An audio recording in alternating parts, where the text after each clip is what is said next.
तुम्हाला माहित आहे का, अनेक लोक म्युच्युअल फंड मध्ये आणि एसआयपी मध्ये गुंतवणूक करतात, परंतु त्यातले काही ठराविकच करोडपती होतात। असं का होत असेल?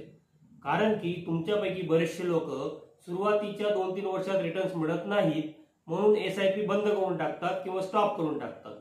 मात्र जे कंटिन्यू ठेवतात त्यांना 5-6 वर्षानंतर चांगली ग्रोथ दिसायला लागते आणि ते टॉपअप करत जातात आणि त्यांचे जे काही उत्पन्न असेल त्यातून अजून सेव्हिंग करत त्यांचं एसआयपी वाढवत चालतात आणि त्यामुळे ते लोक करोडपती होतात। मात्र तुमच्यासारखे किंवा तुमच्यापैकी बरेचसे लोक जे आहेत ते एसआयपी स्टॉप करत असल्यामुळे ते करोडपती होऊ शकत नाही।